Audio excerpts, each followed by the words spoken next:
ஒருமுறை பாண்டிய மன்னன் வல்லபதேவன் இரவு நேரத்தில் நகர சோதனைக்காக செல்கிறார்.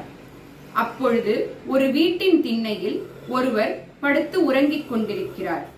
அவரிடம் நீங்கள் யார் என்று வினவ, அவர் நான் திவ்ய தேசங்கள் சென்று கங்கையில் நீராடுபவன் என்று கூறுகிறார். அப்படியானால் ஒரு பாடல் ஒன்று பாடும் என்று கூறுகிறார் அரசன். அதற்கு 4 மாத மழைக்காலங்களுக்காக 8 மாதங்கள் பாடுபட வேண்டும். இரவு நேர செல்வத்திற்காக பகலில் பொருள் தேட வேண்டும். முதுமையில் இன்புற்றிருக்க இளமையில் பாடுபட வேண்டும். மறுமையில் இன்புற்றிருக்க நாம் இறைவனடியை தினமும் தியானிக்க வேண்டும் என்று பொருள்பட ஒரு பாடல் பாடுகிறார். இதனை சிந்தித்த வண்ணம் வல்லபதேவர் அன்று இரவு படுத்து உறங்கி விடுகிறார். மறுநாள் முதல் 3 வரிகளில் இருக்கும் பொருள் நம்மிடம் இருக்கிறது.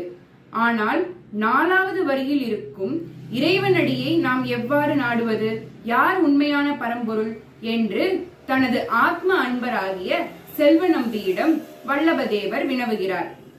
அப்பொழுது செல்வநம்பி இதனை வேதம் வேதாந்தம் என அனைத்திலும் கற்று தேர்ந்த பண்டிதர்களிடம் கேட்போம் என்று கூறி பறை அறிவிக்கிறார்.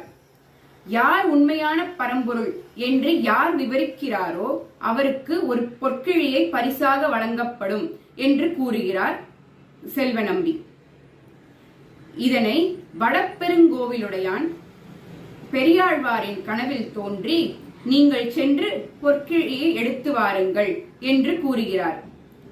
அப்பொழுது வேதம் கற்ற ஆன்றோர்கள் வேண்டுமானால் இதற்கு விளக்கம் கூறலாம், நான் எப்படி கூறுவது, நான் நந்தவன தொழில் அல்லவா செய்கிறேன் என்று கேட்கிறார் பெரியாழ்வார். இப்பொழுது நந்தவன தொழில் செய்து எனக்கு மாலை சூட்டுவது உங்களது சாமர்த்தியத்திலா நடக்கிறது, அதுவும் என் சித்தத்தாலேயே நடக்கிறது.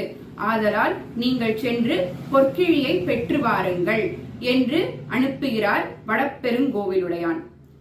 மறுநாள் காலை விஷ்ணு சித்தர் எழுந்தவுடன் வடபெருங்கோவிலுடையான்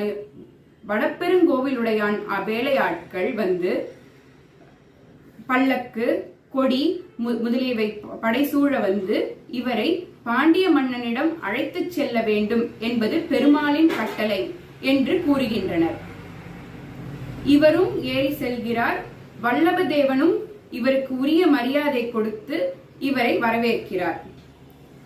அங்கு வேதம் வேதாந்தம் இதிகாசம் புராணம் என அனைத்திலிருந்தும் நிரூபித்து ஸ்ரீமன் நாராயணனே உண்மையான பரம்பொருள் என்று பெரியாழ்வார் நிரூபிக்கிறார். உடனே பொற்கிழி தானாக வந்து இவர் கையில் விழுகிறது. இதனை அங்கிருக்கும் ஆன்றோர்கள் அனைவரும் இவரை வணங்கி தொழுது மன்னன் இவரை பட்டத்து யானை மீது ஏற்றி கொடி குடை என புடைசூழ நகர்வலம் வரச் செய்கின்றார். அப்பொழுது வானில் ஸ்ரீமன் நாராயணன் உபயநாச்சியாரோடு கருடாழ்வார் மீது இவர்கள் அனைவருக்கும் பிரத்யக்ஷமாகின்றார். உடனே இவ்வளவு பேர் முன்னாடி இவருடைய காட்சி பிரத்யக்ஷமானவுடன் இவருக்கு கண் பட்டு விடுமோ, திருஷ்டி தோன்றி விடுமோ என்று பெரியாழ்வார் பல்லாண்டு பல்லாண்டு பல்லாயிரத்தாண்டு என பொருள்பட 12 பாசுரங்கள் பாடுகிறார். அதற்கு இசையமைக்க யானையின் கழுத்தில் கட்டியிருக்கும் மணியை எடுத்துக்கொண்டு பல்லாண்டு பாடுகிறார்.